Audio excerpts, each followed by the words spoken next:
Work on the pier started in January 2014. The fire in October 2010 destroyed all of the buildings except the bandstand pavilion. The refurbishment of this building to create a bar and a restaurant is well underway. The cupola roofs have been covered with new plywood laths in the same way as when they were first built about 100 years ago.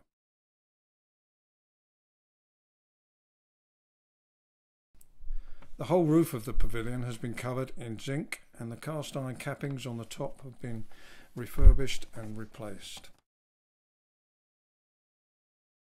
Key to the stability of the pier are the bracing and the tie rails.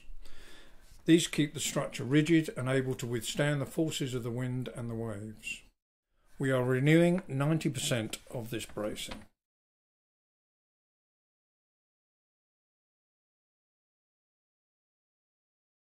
Wherever possible, we are recycling whatever is removed from the pier. The old deck boards, for instance, are being used to make the furniture that will be on the pier and on the visitor centre, and we are using the old deck in other structural uses, including the cladding of the new pods that have been added to the pavilion.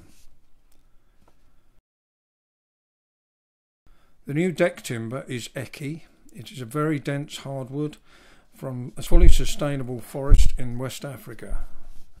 There is something like 42 miles of timber, and over 400,000 screws will be used to fix it to the pier.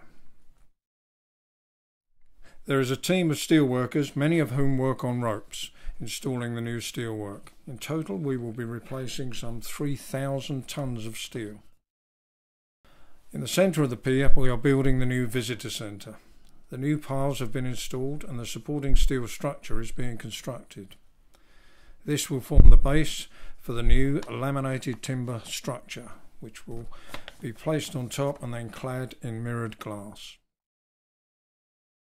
We have now progressed and completed the replacement of most of the steelwork in the central section. Work on the pier head has now started, and we have something like 135 trusses to be replaced. These are well underway. Whilst we knew quite a lot about the pier before we started, there have been a few surprises and extra challenges put before us. You may recall that in February last year, the night of the bad storm, the pier, like many other structures along the south coast, suffered damage. A large section of the old ballroom collapsed, and whilst it was due to be demolished, it did damage part of the structure that we needed to keep.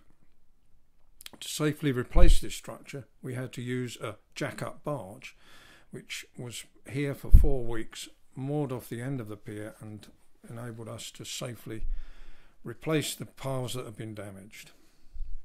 Hopefully, we now know a lot more about the pier and we can plan ahead to completion with a much greater degree of confidence.